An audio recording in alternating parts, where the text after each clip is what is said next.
Primero quisiera comenzar dándoles un saludo fraterno, solidario, ¿no?, con todos y todos ustedes. Agradecer el honor que me han hecho de poder compartir, digamos, en este seminario interesante. Lamentar de no estar aquí presente, debido a que tuve un percance de salud, digamos, que fue una alarma, pero que no pasó más allá, que estoy aquí, digamos, una vez más la vida me dio una oportunidad y estoy bien, ¿no es cierto? Y con las posibilidades de entregar, digamos, a través de esta conferencia, conocimientos y experiencias que espero que le puedan servir. Entonces, mi conferencia, ¿no es cierto?, intentará entregar los aportes que las neurociencias sociales, los paradigmas del apego, la biopsicosociotraumatología, la resiliencia y la traumaterapia nos pueden aportar, para las intervenciones que ustedes realizan, que nosotros hemos realizado con la juventud en situaciones de vulnerabilidad social.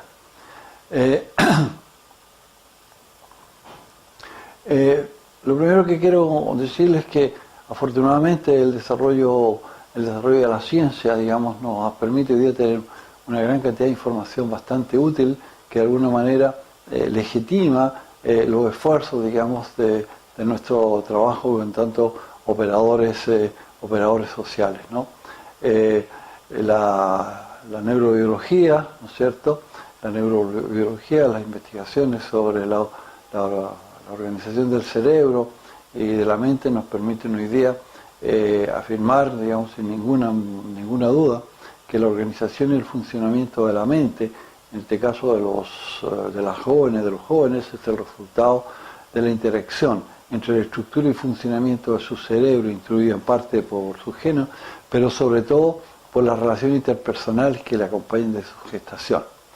Esto es muy importante porque según cómo sean estas relaciones interpersonales, estos contextos creados por estas relaciones interpersonales, si son de buenos tratos, la mente del joven, la mente del adolescente va a ser una mente suficientemente sana. En cambio, si los contextos que anteceden este periodo tan importante de la vida, como es la adolescencia, es de malos tratos, vamos a encontrar las disfunciones mentales, ¿no?, que caracterizan a una parte de la juventud, digamos, que ha vivido esta experiencia.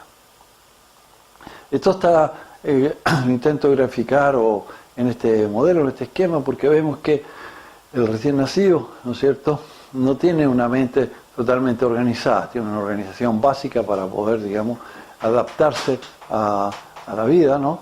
Es la estimulación que se le ofrece, la relación es la estimulación, que ofrece una relación interpersonal adecuada, la que va a permitir el desarrollo de la mente. Así un niño recién nacido, si consideramos solamente la capacidad de expresar verbalmente, digamos, su experiencia, no lo puede hacer. Recién nacido comunica su experiencia interna a través de un método comunicacional que son el llanto y los gestos, pero la estimulación de una madre bien tratante, en un entorno bien tratante que permite que poco a poco este niño progrese y se desarrolle, ¿no es cierto?, el área de Broca, que es la que va a coordinar los diferentes niveles que permiten el lenguaje verbal, ¿no es cierto?, de tal manera que a los 3 meses el niño ya tiene mayor cantidad de redes neuronales bien conectadas, a los 6 meses mucho más, y a los 2 años o al año y medio, entre los año y medio y los 2 años, asistimos al milagro maravilloso, digo milagro metafóricamente, de la emergencia de la palabra, del lenguaje verbal y de la simbolización de la experiencia, ¿no? Esto es producto de los buenos tratos, esto es producto de lo que todos los niños y todas las niñas del mundo tendrían tener, digamos, porque es un derecho fundamental para asegurar el desarrollo de las capacidades o de las potencialidades, digamos, con el cual se nace. Por lo tanto, la adolescencia sana, ¿no es cierto?, la juventud sana, es la consecuencia de los aportes nutricionales, afectivos, la estimulación, la protección y la educación aportadas en la infancia por la familia y la comunidad. Esto es muy importante, digamos, ¿no? La comunidad tiene una responsabilidad, digamos, en proporcionar estos condicionantes bien tratantes para asegurar el desarrollo en los jóvenes de un apego seguro, de competencias individuales, familiares y sociales para hacer frente a los retos de esta fase del desarrollo. Es el buen trato, ¿no?, los contextos suficientemente bien tratantes, tanto a nivel familiar y sobre todo a nivel comunitario, a nivel social, a que permite que los adolescentes, los jóvenes, ¿no?, tengan empatía, desarrollen vinculaciones sanas con los padres y los adultos, tengan acceso a un proceso de mentalización, es decir, a una capacidad de reconocer sus propios estados mentales y reconocer y darle derecho a los que los otros tengan sus propios estados mentales, ¿no es cierto?, que es lo que es la base justamente del respeto incondicional del otro y la otra como un sujeto legítimo. Y tengan también, le den la capacidad de tener un sentido y un proyecto de vida constructivo y altruista. La juventud entonces, la juventud ofrece oportunidades, ¿no es cierto?, y riesgos, ¿no? Pero este balance entre oportunidades y riesgos depende, entre otros elementos, de la historia infantil, evidentemente también de los contextos, digamos, sociales, culturales que rodean al joven o a los jóvenes. Porque en la adolescencia, la adolescencia, ¿no?, existe, podemos decir, ¿no es cierto?, desde el punto de vista neurobiológico, ¿no?, una tormenta cerebral, ¿no? Sí, una tormenta cerebral que tiene que ser acompañada, ¿no es cierto? Hay una cantidad de redes neuronales que empiezan a ser activadas, ¿no es cierto? Hay cambios, digamos, corporales importantes, forma de sentirse y de sentir, pero esta tormenta cerebral es parte del proceso evolutivo de un ser humano, de un niño, de una niña. Para que esta tormenta tiene que ser acompañada con presencia, afecto, ¿no? Tiene que ser contenida, modelada por las madres, los padres y los adultos de la comunidad, tiene que ser acompañada. Evidentemente, ¿no es cierto?, desgraciadamente, la cultura dominante, que es la cultura del modelo neoliberal, del modelo de mercado, donde más importante son las ganancias, ¿no es cierto?, el dinero, que las personas, evidentemente, existe un riesgo real de que los jóvenes, que las jóvenes en este periodo no sean acompañadas de una forma adecuada. Pero además existe el otro elemento que va a influenciar, digamos, la sanidad en este periodo, que es una historia de vida infantil, ¿no es cierto?, con carencias, agresiones físicas, psicológicas, sexuales y o pérdidas mal resueltas. Entonces, esta tormenta, que es una tormenta, digamos, podríamos decir, sana, ¿no es cierto?, parte del desarrollo, puede transformarse, si ustedes me permiten la metáfora, en un tsunami, ¿no? En un tsunami. Entonces, bueno, este tsunami, ¿no es cierto?, es el resultado de los contextos de violencia, de los malos tratos, de las desigualdades sociales, digamos, de la historia de vida, digamos, de un adolescente o de un joven o de jóvenes que presentan, digamos, dificultades, ¿no es cierto?, y que crean dificultades, ¿no? ¿Por qué? Porque estos contextos, ¿no es cierto?, son traumáticos, ¿no? Producen trauma, ¿no? Y cuando digo trauma, no estoy hablando de, ¿cómo decir?, de cosas banales, ¿no? Estoy hablando de profundos trastornos, de heridas, digamos, vividas en todo el cuerpo, ¿no? Ahora, esto, la neurociencia y sobre todo la biopsicosociotraumatología nos ha enseñado que desorganizan el cerebro y la mente, ¿no? Y en los casos más severos, atrofia cerebral. Es decir, los trastornos conductuales que presentan a los jóvenes, el consumo de tóxicos, las dificultades para manejar sus pulsiones, ¿no es cierto?, tiene que ver, ¿no es cierto?, tiene una base, digamos, una base, podríamos decir, si ustedes me lo permiten, una base neuronal, ¿no es cierto?, tiene una base neuronal, es decir, hay una estructura cerebral organizada, ¿no es cierto?, durante la infancia, que es lo que nos va a ayudar a entender estas dificultades, ¿no?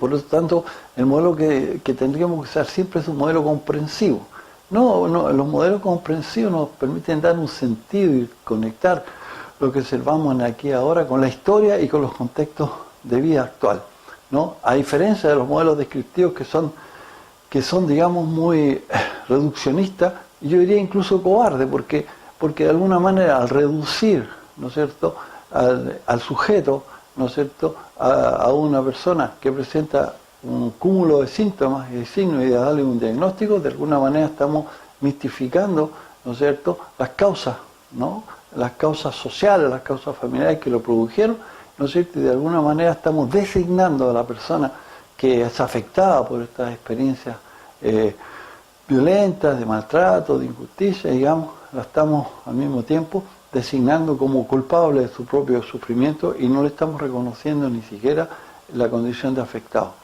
La neurociencia relacionales nos han enseñado mucho, digamos que nos han enseñado, por ejemplo, que la organización del cerebro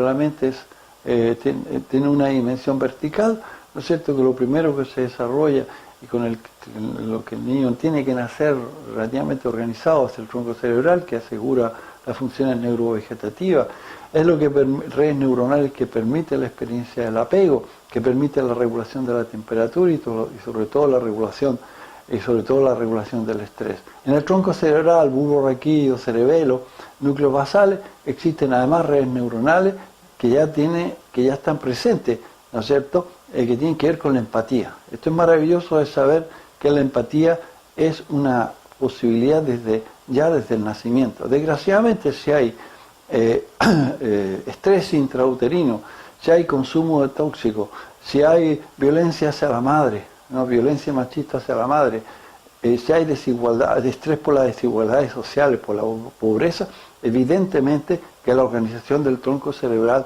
es justamente deficiente y por lo tanto ya empiezan a aparecer problemas en lo que se refiere a la autorregulación, ¿no? Pero el segundo nivel se habla de que el cerebro es triúnico, es un cerebro con tres partes. El segundo piso, si ustedes me lo permiten, es el cerebro límbico o el cerebro emocional.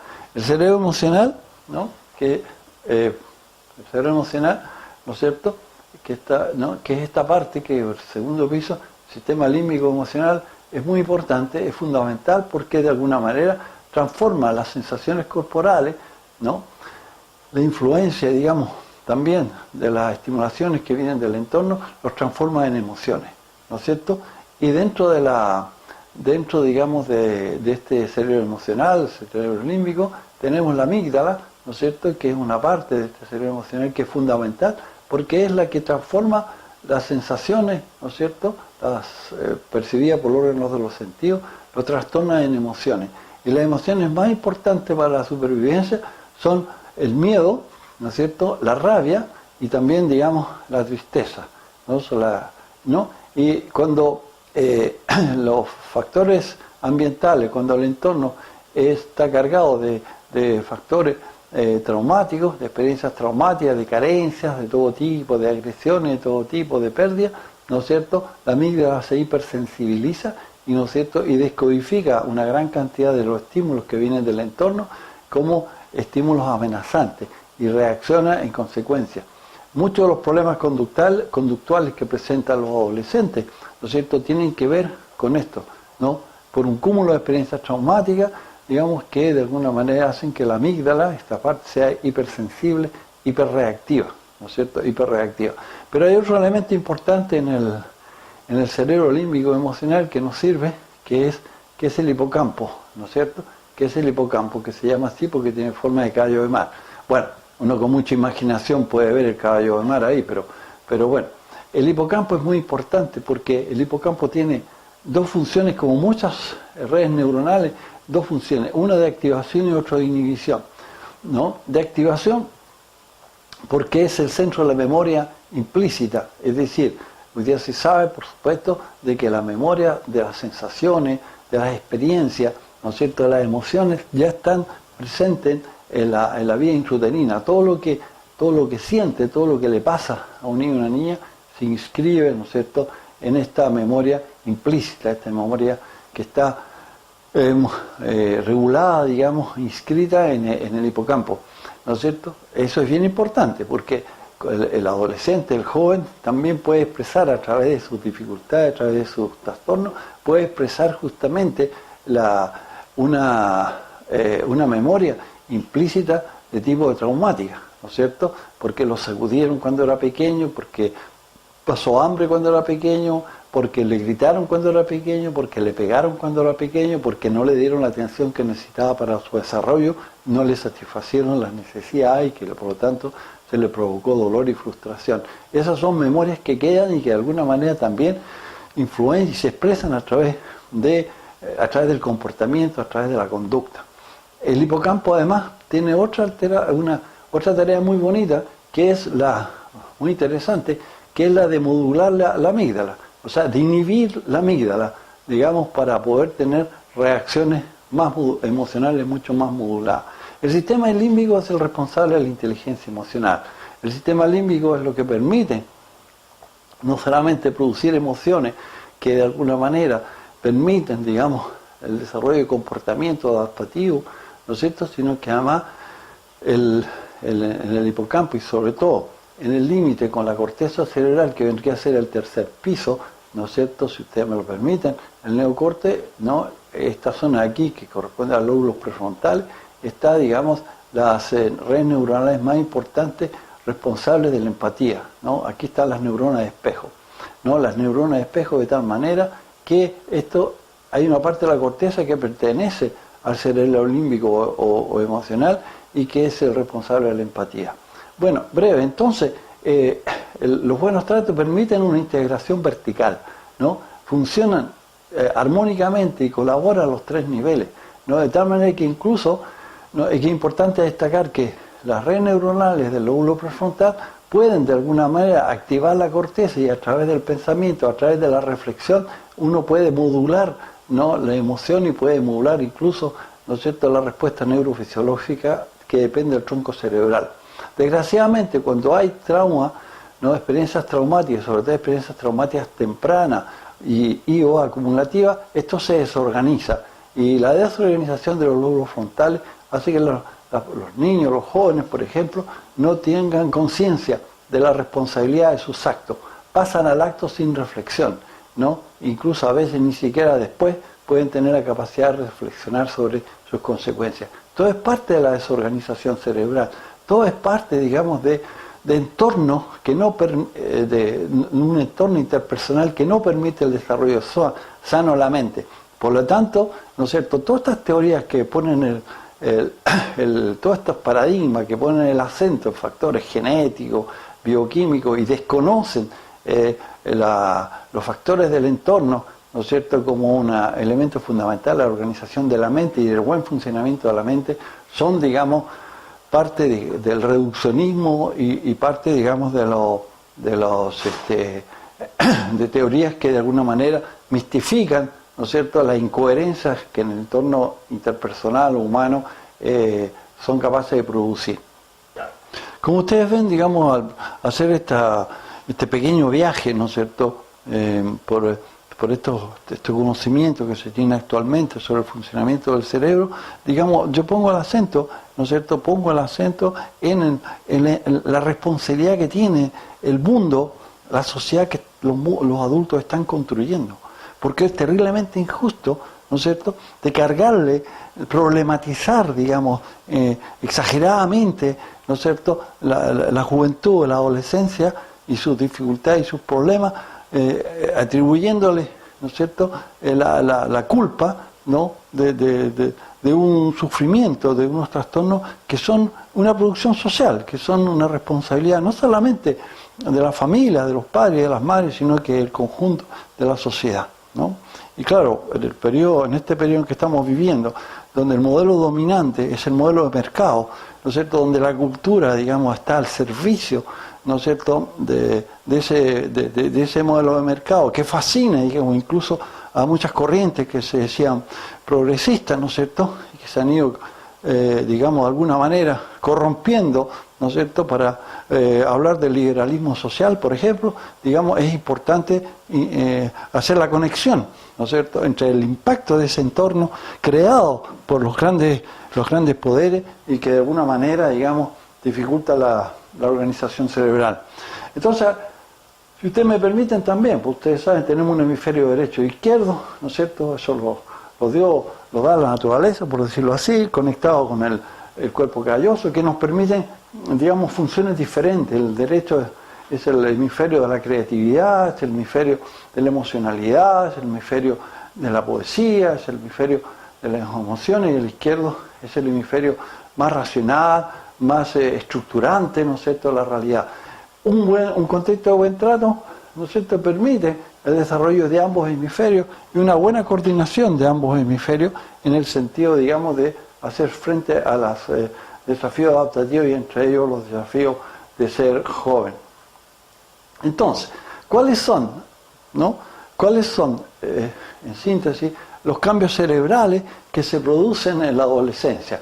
¿No es cierto?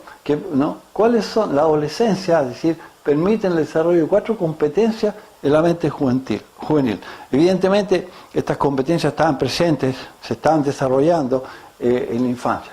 Son la implicación social, ¿no?, la implicación social, ¿no?, la experimentación creativa, el aumento de la intensidad emocional y la búsqueda de novedades. Uno podría comenzar por el aumento de la intensidad emocional y terminar con la experimentación creativa, porque todo esto es muy circular, ¿no? Entonces, si bien es cierto, el cerebro sigue creciendo a lo largo de toda la vida, sigue desarrollándose a partir de lo que es el proceso de autoorganización, que es dependiente de la estimulación del entorno, ¿no es cierto? Los cambios que se producen en la adolescencia son también esenciales, ¿no es cierto?, ¿no? Porque se desarrollan formas sanas de vivir y que van a servir a lo largo de toda la existencia. Cuando hablamos de chispa emocional, ¿no es cierto?, ¿a qué nos referimos? ¿No? Cuando hablamos de chispa emocional, ¿a qué nos referimos? Nos referimos al conjunto de sensaciones internas, ¿no?, que son mucho más intensas durante la adolescencia. En la juventud sirven para crear sentido y vitalidad a lo largo de toda la vida, ¿no? La implicación social, ¿no? Todo esto es responsabilidad de redes neuronales que vinieron formándose y que se expresan, digamos, de una forma singular en la adolescencia. La implicación social, conexiones importantes con otros que dan apoyo a nuestros cursos vitales, o a los cursos vitales con relaciones simplificadas y gratificantes, ¿no? Muy importante, ¿no? La novedad, ¿no? Miren, la novedad, digamos, el joven tiene una mayor interés, digamos, ¿no es cierto?, en lo que, porque busca y crea nuevas experiencias que nos atan por completo, es decir, que nos de alguna manera, ¿no es cierto?, que nos vinculan al entorno, ¿no? Estimula los sentidos, las emociones, el cuerpo, la novedad, la búsqueda de estas experiencias. Y la exploración creativa, ¿no es cierto?, hay un pensamiento conceptual abstracto y hay mayor conciencia plena para ver el mundo a través de la óptica nueva. Todo esto es maravilloso, digamos, todo esto es la juventud, ¿no? Esto es una síntesis, ¿no es cierto?, evidentemente es un modelo, ¿no?, de lo que serían las características de nuestra juventud. Estas características tendrían que estar presentes en todos nuestros jóvenes, ¿no es cierto?, pero no es así. Eso es lo que queremos explicar, ¿no? ¿Cuáles son los factores que alteran el desarrollo de estas cualidades? Mira, son factores que tienen que ver mucho más con el entorno, ¿no es cierto?, creado por el mundo adulto, yo insisto, que con los factores, por ejemplo, genéticos, digamos, o endocrinos. ¿Cuáles son? Los traumas infantiles, cuando son complejos y acumulativos, y a menudo son tempranos, ¿no? Ese es el aporte de la biopsicotraumatología que nosotros, digamos, con lo cual nosotros trabajamos. La dificultad de los padres y otros cuidadores, así como de los profesionales de la salud, de la educación, de los servicios sociales, para ofrecer un acompañamiento coherente en esta etapa de la vida, ¿no? Estas son la ausencia de competencia, ¿no es cierto?, del mundo adulto para acompañar a los adolescentes. Ahora, claro, uno tiene que introducir un elemento, digamos, que sea atenuante, ¿no es cierto?, claro, por supuesto, porque la capacidad de acompañamiento de los jóvenes, ¿no es cierto?, tiene que ver con la forma en que a los adultos se les acompañó, no por ser profesional, no por ser operador social, digamos, uno ha sido primero, ¿no es cierto?, joven, primero adolescente, y antes de ser adolescente, evidentemente niño. La experiencia de vida va a influenciarnos, ¿no es cierto?, va a influenciar, y al mismo tiempo las políticas públicas, ¿no es cierto?, la ideología dominante, ¿no es cierto?, que de alguna manera determinan que se desarrollen algunas políticas públicas y otras no, van a tener una influencia, digamos, en este acompañamiento. Por eso que también mencionamos aquí, ¿no es cierto?, nos parece justo la escasez, porque hay una escasez de políticas públicas y de recursos que permitan programas terapéuticos para reparar las consecuencias de lo anterior, ¿no es cierto? Bien. Hay una exigencia social que los jóvenes se comporten de una determinada manera como que si nunca les haya pasado nada, ¿no es cierto? Ahora, evidentemente que hay elementos esperanzadores y que hay que decirlo, que este seminario, digamos, es un momento esperanzador, sobre todo porque ¿no? Hay instituciones públicas, instituciones privadas e incluso, ¿no es cierto?, un banco de que de alguna manera está permitiendo el desarrollo, digamos, de estos programas. Entonces, por lo tanto, esto es esperanzador.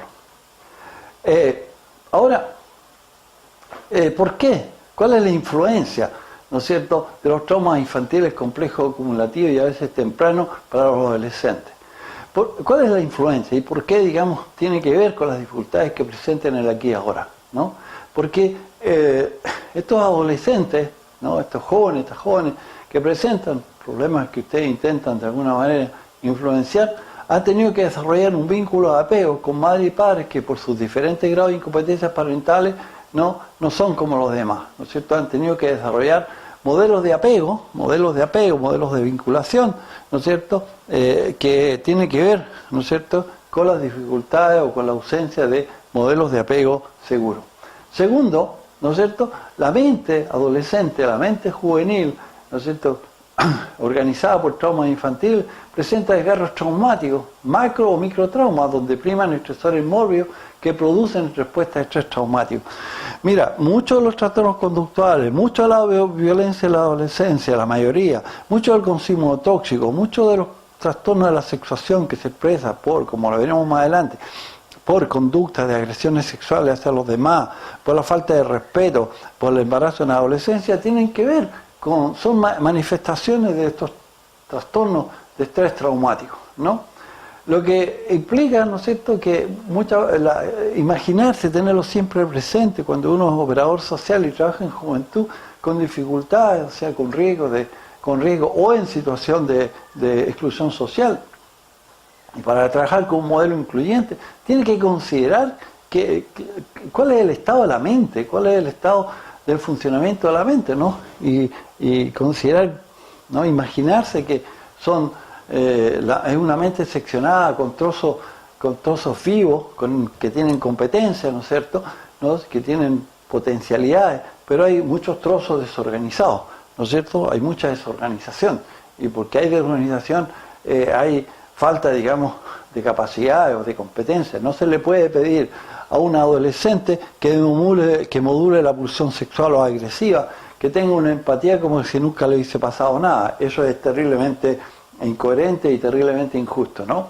Y en los casos más graves, evidentemente, tenemos jóvenes, ¿no es cierto?, que por el consumo de tóxicos, por ejemplo, ¿no es cierto?, que es una mala respuesta, una respuesta, ¿no?, que agravan el dolor, el sufrimiento, consumen, digamos, tóxicos, incluso aspiran, digamos, tóxicos, digamos, tienen o presentan diferentes niveles de atrofia cerebral, ¿no? Todo esto produce, evidentemente, tenemos un joven que no puede ser de otra manera, o sea, que va a tener retraso y alteración en el desarrollo, problemas de aprendizaje, problemas conductuales, problemas inmunológicos, y para qué la lista es larga, ¿no es cierto?, violencia, infracciones a la ley, acoso escolar, etcétera, ¿no? Y por eso que tiene mucho mérito, yo se los digo, ¿no es cierto?, y lo digo de corazón, tiene mucho mérito lo que ustedes intentan hacer, digamos, ¿no? Lo que ustedes, en tanto operadores sociales, ¿no es cierto?, psicólogos, trabajadores sociales, psiquiatras, digamos, médicos, etcétera, enfermeros, enfermeras, etcétera, educadores, docentes, profesores, intentan hacer justamente para contribuir, digamos, a un desarrollo, a una reparación, digamos, de esta mente traumatizada. Bueno, si uno analiza las capacidades y ve cómo, y hace una especie de resumen, ¿no es cierto?, ¿no?, sobre las diferentes alteraciones de las capacidades, ¿no es cierto? La primera capacidad que nos interesó, digamos, al principio, que son propias de la juventud, es la capacidad para buscar novedades, ¿no? La sana, bueno, hay una reactivación de las redes neuronales, ¿no? Reactivación de las redes neuronales para probar todo lo nuevo, experimentar la vida, estableciendo mayor compromiso con ella, ¿no? Y si ustedes quieren, yo saco ahí mi formación neurológica, ¿no es cierto? El aumento de la secreción de la dopamina es lo que permite esta reactivación, ¿no es cierto? Y esta búsqueda, ¿no?, de novedades, de probar lo nuevo.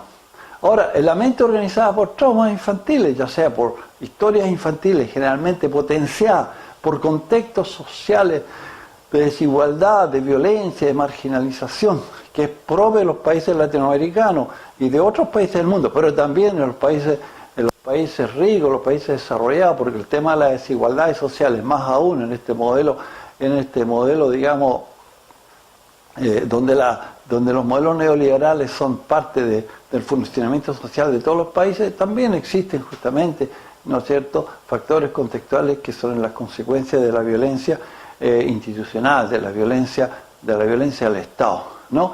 Esta mente organizada por traumas infantiles tiene una búsqueda de sensaciones extremas, de riesgo, ¿no?, como expresión de traumas ya existentes o de defensas amplificadas por la reorganización cerebral. El sujeto tiende a mantener un mínimo de organización cerebral y si no de reorganizarse, aunque sea a través de modelos, digamos, de conducta, modelos vivencias que sean, digamos, perjudiciales para ellos y para los demás. ¿Y cómo reaccionan los adultos? ¿No es cierto? Designan a los jóvenes, ¿no?, con dificultad. Designan a los jóvenes como chivo expiatorio de la incoherencia, de la violencia, de la desprotección y las desigualdades creadas por el mundo adulto, ¿no es cierto? Entonces estos jóvenes son grupos sociales designados, ¿no? Entonces aquí hay una explicación más de mi área, ¿no es cierto?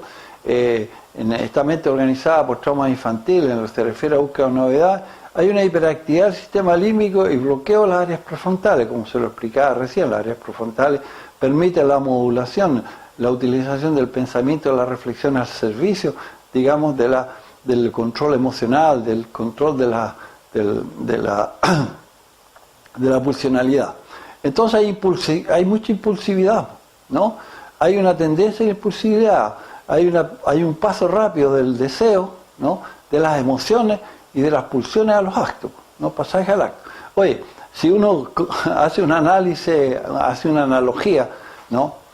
Una analogía metafórica, si ustedes quieren, ¿no?, entre la forma en que está funcionando la cultura de la posmodernidad, la cultura neoliberal, ¿no es cierto? Parece que no podemos hablar de lo mismo. O sea, hoy día, ¿no sé?, yo deseo tener más dinero, yo deseo tener más ganancia, digamos, ¿no? Y por lo tanto, ¿no es cierto?, paso directamente al acto, no tengo responsabilidad, no hay, digamos, modulación. ¿No? ¿Cómo pueden dormir los grandes financistas? ¿Cómo pueden, digamos, si no hay capacidad reflexiva sobre las consecuencias de sus actos, ¿no? Y todo esto disfrazado, digamos, con la noción de modernidad, con la noción del desarrollo, etcétera, ¿no? Bueno, en el caso, me salí un poco del escenario, digamos, ¿no? Pero bueno, si lo puedo decir aquí en este contexto, lo digo, ¿no? En lo que se refiere a la adolescencia, esto se expresa por sexualización traumática, o sea, agresiones sexuales, embarazos, ¿no es cierto?, delincuencia, uso de droga, entre otras cosas, ¿no es cierto?, ausencia de reflexión sobre la consecuencia de los actos. Si ustedes me permiten rápidamente, porque hay que ir rápido, me permiten la implicación social, mira, que es una de las características maravillosas de la juventud, porque hay implicación social. Y mucho de lo que estamos en el activismo social, ¿no es cierto?, es porque tuvimos contextos familiares y sociales que de alguna manera nos apoyaron nuestras implicaciones sociales, y a pesar de que la represión de los años 70 nos dio muy duro, ustedes saben, seguramente saben que mi biografía es la de un sobreviviente de la represión de Pinochet en Chile, que, ¿no es cierto?, soy sobreviviente, ¿no es cierto?, pero la tortura, como vuestro presidente, como nuestro querido, ¿no es cierto?, presidente, ¿no?, vuestro querido presidente Mujica, ¿no es cierto?, esa no logró doblegar nuestra implicación social, nuestro activismo social, ¿no? Entonces, este fenómeno, esta característica, esta competencia tan maravillosa, en un adolescente sano, ¿no?, en un adolescente sano, al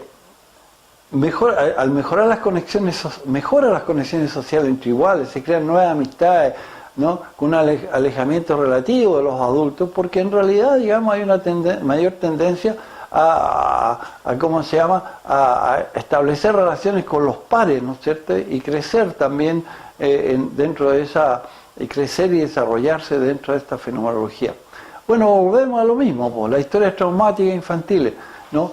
Y las historias traumáticas infantiles, pero las historias también traumáticas derivadas del contexto, que ya lo hemos denunciado, de desigualdad, de violencia, ¿no es cierto?, hace que los jóvenes se aparten y desconfían aún más de los adultos, ¿no es cierto? Un grado de desconfianza es necesario para de alguna manera diferenciarse, digamos, desconfianza que se resuelve posteriormente en una redefinición de los vínculos con el mundo adulto, que no tiene por qué ser, digamos, negativa.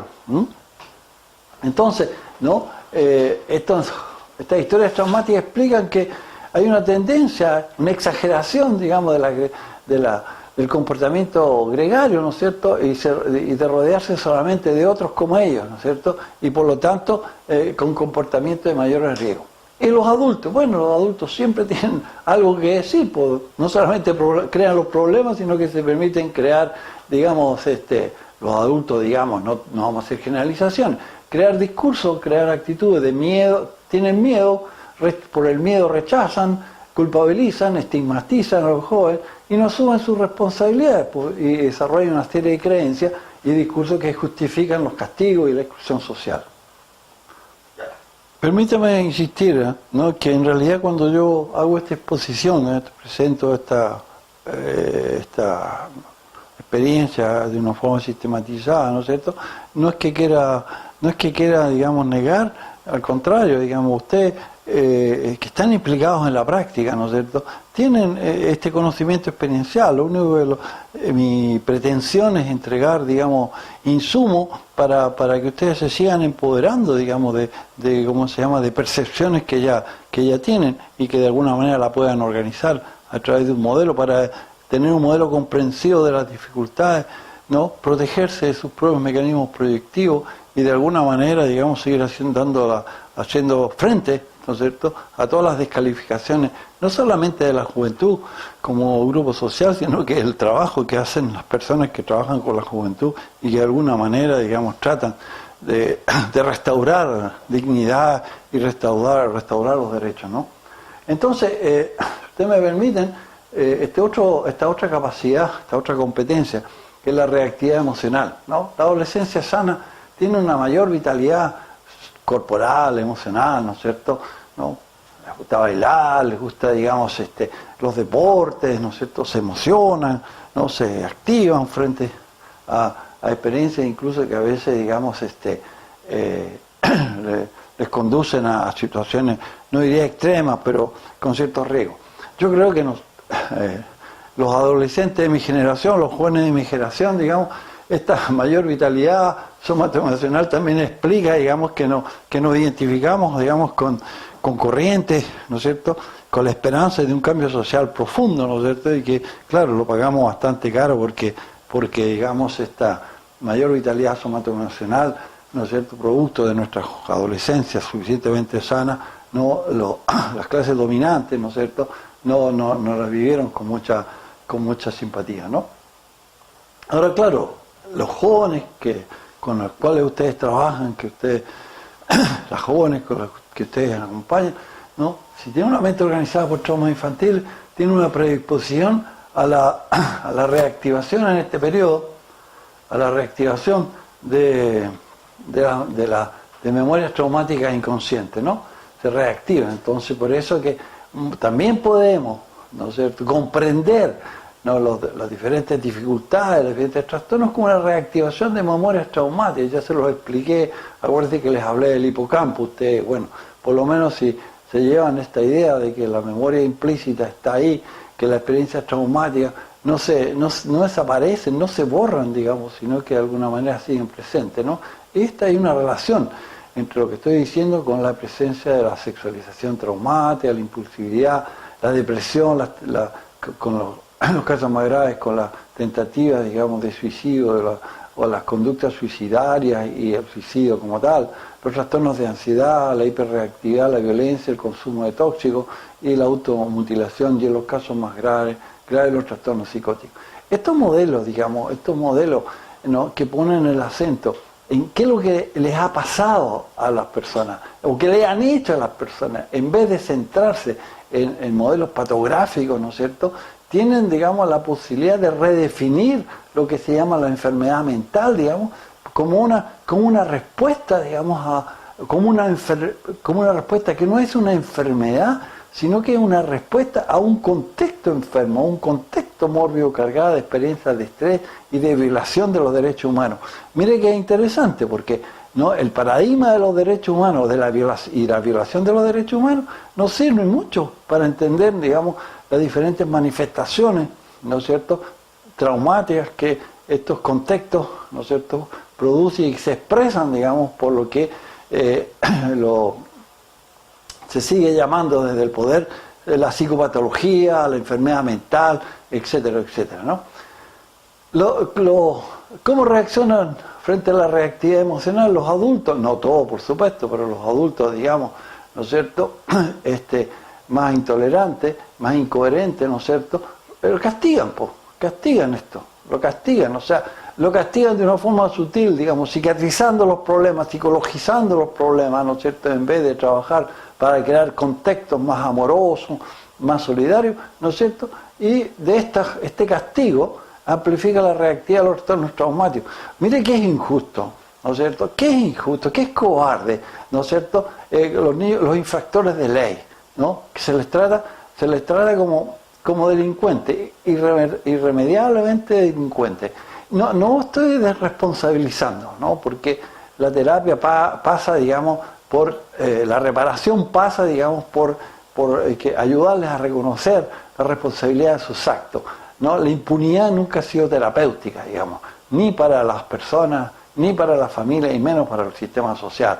Todo lo que se está haciendo en América Latina, ¿no es cierto?, no con la eficiencia que nos gustaría, para que los que han cometido, digamos, crímenes de lesa humanidad durante la dictadura no queden impunes, es terapéutico para el conjunto de la sociedad.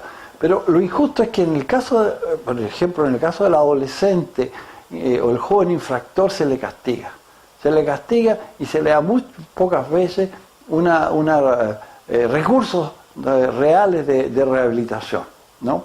Mi país, digamos, mi país de origen, ¿no?, Chile, está viviendo en estos momentos una vergüenza nacional, porque el Servicio Nacional de Menores, el CENAME, ¿no es cierto?, en el CENAME niños que necesitaban protección han sido maltratados, incluso asesinados, digamos, por las personas que tenían que haberlos cuidado y ofrecido recursos. Y eso lo digo con mucho dolor y también con mucha vergüenza, porque la postura de las autoridades, ¿no es cierto?, la postura de las autoridades es bastante, digamos, no es enérgica como uno podría esperar, ¿no?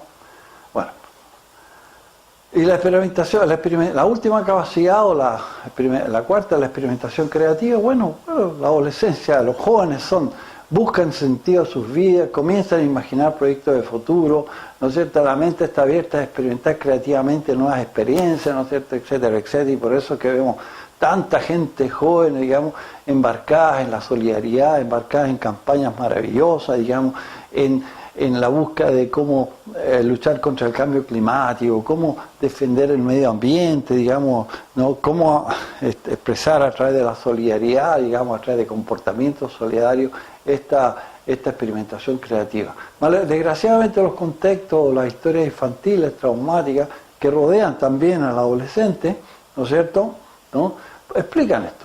La crisis de identidad, la gran vulnerabilidad, la presión de los iguales, las alteraciones de la función ejecutiva, es decir, la capacidad de poder de tener un proyecto, un programa, ¿no es cierto? Muchas veces tienen un proyecto, quiero ser futbolista, ¿no es cierto?, pero no tienen la capacidad de organizar cómo llegar a la realización del proyecto, ¿no? Porque muchas veces la depresividad que les acompaña, ¿no es cierto?, explica la ausencia de una finalidad y un sentido a sus vidas, ¿no es cierto? Bueno, algo de razón tienen, porque en realidad si las cosas no cambian, digamos, si la cultura sigue por el camino actual, ¿no?, que la esperanza somos la manada de gente buena que existe a todos los niveles, ¿no es cierto?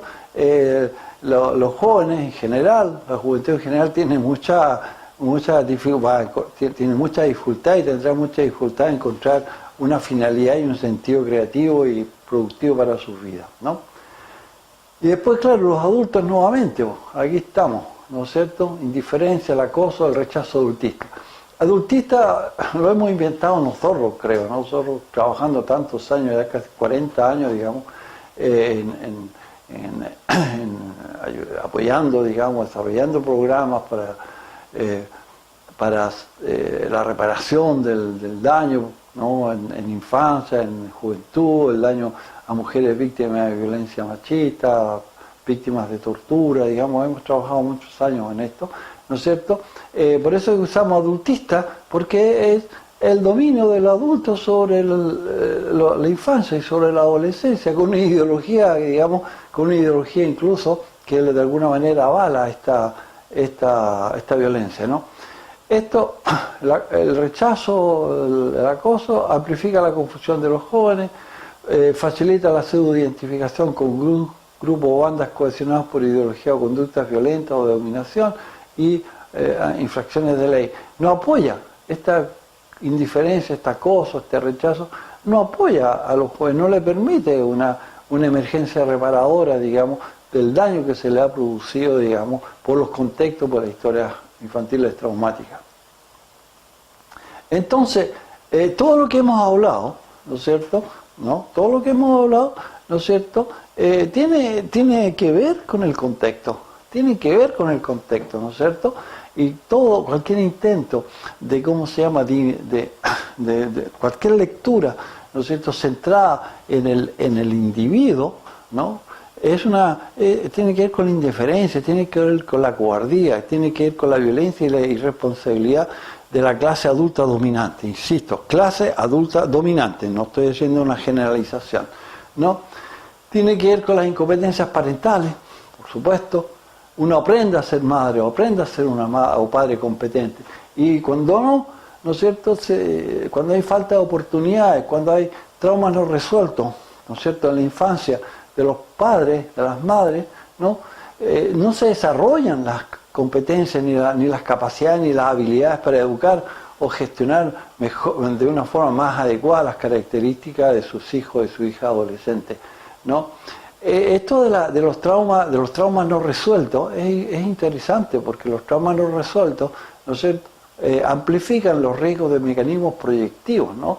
Y muchas veces la forma de ser de sus hijos, y sobre todo de los hijos de las hijas adolescentes, confrontan a padres con traumas no resueltos, con pocas habilidades educativas, a sentirse más incompetentes, ¿no?, y o gatillan sus traumas no resueltos, es decir, gatillan, ¿no?, carencias, las agresiones, las pérdidas, y a lo mejor es lo que de alguna manera explica ese famoso discurso adultista, digamos, de que la adolescencia es la edad del pavo, que de alguna manera, que en el pasado las cosas eran diferentes, que los jóvenes de hoy día, digamos, son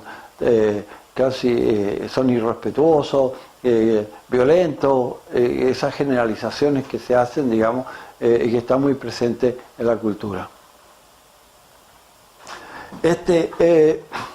Bueno, a ver, incorporemos una conclusión un poquito más constructiva o más positiva, no constructiva, lo demás también positiva. Es decir, claro, el paradigma de la resiliencia, ¿no es cierto?, nos ayuda mucho, porque la resiliencia es la capacidad que tienen los seres humanos, ¿no es cierto?, para sobreponerse a la adversidad o a las experiencias aún muy traumáticas, ¿no es cierto?, y hacer que estas experiencias no les determinen la vida y que de alguna manera también incluso sean fuente de aprendizaje experiencial para proyectos de creativos, ¿no es cierto? La resiliencia, pero la resiliencia, digamos, ¿no es cierto?, no es un milagro. La resiliencia es también una producción social. Para que exista resiliencia te necesitan, ¿no es cierto?, la existencia de tutores, ¿no es cierto?, y tutoras de resiliencia y comunidades, ¿no es cierto?, resilientes, o sea, que tengan estos tutores y tutoras de resiliencia. Con todo respeto, me permito yo darles el diploma, el título a ustedes, ¿no es cierto?, simbólicamente, de tutores y tutoras de resiliencia, porque lo más probable de que ustedes ejerzan esa función en el trabajo que hacen. A lo mejor, digamos, muchas veces se hacen muchas preguntas: ¿para qué sirve lo que hago? No tengo mucho apoyo de la administración, de las instituciones, ¿no es cierto? Pero claro, el modelo de la resiliencia, ¿no?, es un modelo basado en la coherencia, no en los resultados. Y desgraciadamente, entre comillas, ustedes muchas veces no tienen resultados a corto plazo, pero si tuviéramos la posibilidad de poder hacer seguimiento a largo plazo, verán que muchos de los jóvenes que ustedes acompañan de una forma coherente, como lo vamos a escribir ahora, han podido, digamos, salir de esas dinámicas autodestructivas o destructivas gracias al apoyo y gracias al trabajo que ustedes han realizado. Desgraciadamente, ¿no es cierto?, no tienen el feedback inmediato, pero en muchas ocasiones, en el futuro, ustedes podrán encontrarse incluso en la calle con un joven o con una joven que ayudaron y que apoyaron y que tú eres Juan, ¿no? Me acuerdo cuando yo era joven, digamos, ¿no es cierto?, yo me recuerdo de ti, ¿no?, si no hubiese sido por la confianza que me diste, por el apoyo que me diste, ¿no?, por las conversaciones que me ofreciste, a lo mejor yo no sería el que soy ahora, ¿no? Mira, aquí están mis hijos, te presento a mi señora, estoy haciendo esto, estoy haciendo otro, etcétera, etcétera. Bueno, esa gratificación uno la puede adquirir por casualidad, pero no el inmediatez, ¿no? Entonces, las intervenciones, cuando son resilientes, pueden ser reparadoras. ¿Por qué? Porque, aunque ustedes no lo saben, o que no se sabe, ¿no es cierto?, en general, ¿no?, estimula los procesos de autoorganización cerebral. El cerebro es muy, digamos, está muy ávido de amor, está muy ávido de solidaridad, está muy ávido de justicia, ¿no es cierto? Y como ustedes ven acá, ¿no es cierto?, esta resiliencia emerge de la existencia de comunidades con tutores y tutoras de resiliencia que ofrecen relaciones interpersonales, de ahí la importancia de la persona, ¿no? Hay una tendencia a la tecnocratización, ¿no? Hay una tendencia a colocarlo todo en pauta, ¿no es cierto?, de protocolos, ¿no es cierto?, de estudiar, ¿no es cierto?, de escribir cuáles son las competencias que tendrían que tener los operadores sociales para lograr. Oye, es verdad que puede ser muy útil, pero lo más importante es qué apoyo tiene la persona del operador social, que es el instrumento más importante, qué mecanismos de autocuidado le ofrecen las políticas públicas, cómo les tratan, ¿no es cierto?, cuál es la retribución no solamente económica, sino que la retribución moral que las instituciones, digamos, ¿no es cierto?, y los financistas de los programas, ¿no es cierto?, devuelven a estas personas, ¿no? Entonces, la persona del operador social puede ser tutor o tutora de resiliencia, de hecho lo es. ¿Por qué? Porque es capaz de aportar afecto, ternura, bienestar, ¿no? Y un día ustedes saben, ¿no es cierto?, ¿no?, y estamos acercándonos al final de la conferencia, ustedes saben que si no quieren a las personas o a los jóvenes que intentan apoyar, mejor cambien de trabajo, ¿no es cierto? No, si no pueden sentir afecto, cambien de trabajo. Mira que hay tantas cosas interesantes que hacer, digamos, ¿no? La informática, el cultivo de la tierra, ¿no es cierto?, la artesanía, etcétera, ¿no? Otras, pero no sigan trabajando en esto si en realidad, digamos, les falta la capacidad de querer a los jóvenes y a las jóvenes, y expresar ternura y facilitar, digamos, bienestar junto con ellos. Apoyar estas nuevas capacidades que emergen en la adolescencia. Por eso que yo me permití recordarles o enunciarles estas 4 competencias que son propias, que emergen en la adolescencia debido al desarrollo del cerebro, digamos, ¿no? Debido, digamos, a los cambios hormonales que también tienen que ver. Por eso, porque hay que apoyar esas capacidades, ¿no? Facilitar conversaciones que permitan a los jóvenes reconocerse como afectados. El gran digamos, el gran maestro en esto es Paulo Freire.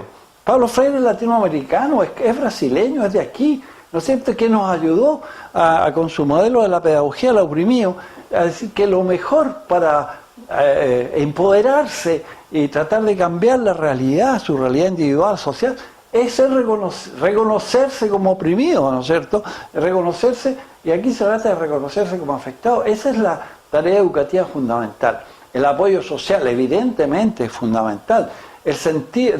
Ayudar a los jóvenes a encontrar sentido a lo vivido, resignificar, hacer una resignificación resiliente de lo vivido, ¿no?, que pasa a ser actos biográficos, pero no elementos que determinen su existencia. Y el humor y la creatividad, digamos, y el fomento de la espiritualidad son elementos fundamentales.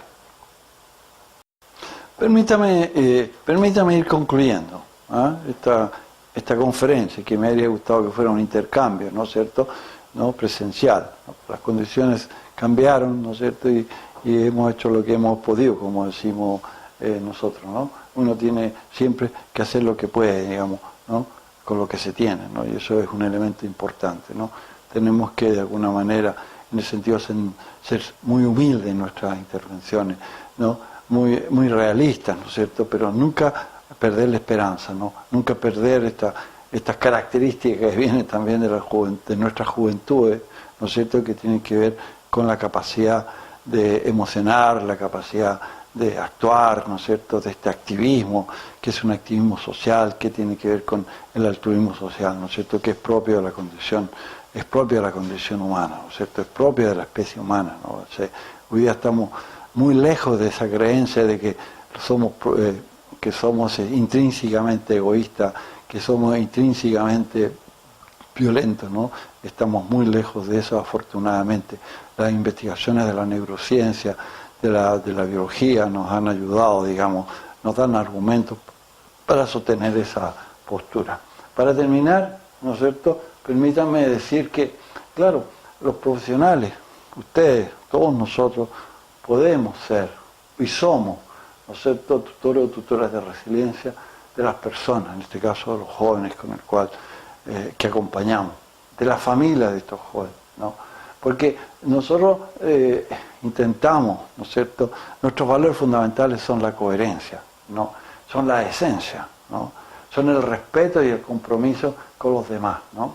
Y esto hace que, evidentemente, el realismo, ¿no es cierto?, nos lleva, ¿no?, a decir, no podemos evitar los huracanes, ¿no? No podemos evitar, ¿no es cierto?, no podemos en estos momentos, dentro de nuestras posibilidades, no tenemos suficientemente poder o fuerza para contrarrestar el poder de los violentos, el poder de la violencia financiera, el poder de la violencia burocrática, el poder de la violencia machista, el poder de la violencia sobre de los malos tratos a la infancia. La violencia, digamos, hoy día es un fenómeno, digamos, transnacional, ¿no es cierto?, que va muy ligado a las transnacionales, digamos, financieras, ¿no? Lo que pasa en el Medio Oriente, lo que pasa en África, digamos.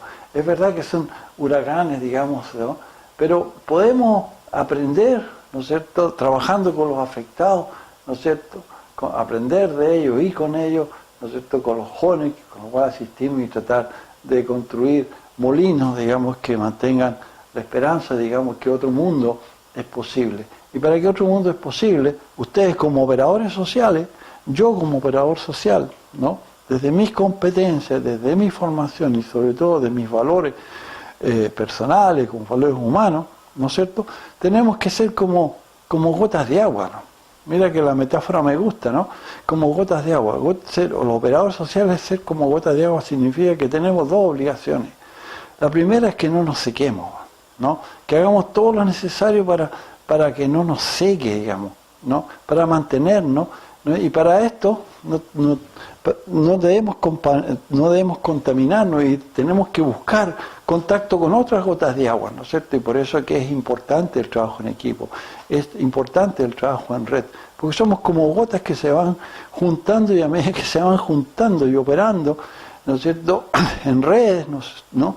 Vamos creando lagunas, ¿no? Vamos creando positas primero, lagunas, ¿no es cierto? Y por qué no, si soñamos, ¿no?, océano, y por qué no, digamos, de alguna manera, esto es la emergencia de un nuevo momento, de un nuevo movimiento social, ¿no?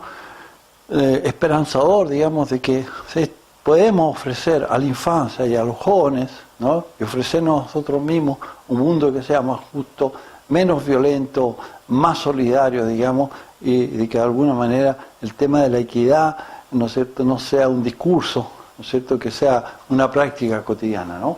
Les agradezco y les pido un favor, ¿no? Les pido un favor, incorpórenme a vuestra manada, ¿no? No estuve aquí presente, pero por el contenido del seminario y por la relación que tuve con los organizadores y las organizadoras de este seminario, creo que ustedes son una manada de gente buena. Incorpórenme, considérenme parte, y yo en lo que pueda contribuiré, quería con mucho cariño estar aquí presente con ustedes. Y eso, y no se agoten, y no se quemen, sigan adelante, ¿no es cierto? Y cuando están medio quemados, busquen mecanismos, digamos, de ayuda mutua, ¿no es cierto? Busquen los elementos que les hacen ser fundamentalmente felices, ¿eh? Saben ustedes que los operadores sociales que trabajamos en esto, una de las mayores atribuciones sería, digamos, ser felices, porque siendo felices, ¿no es cierto?, de alguna manera, ¿no es cierto?, contrarrestamos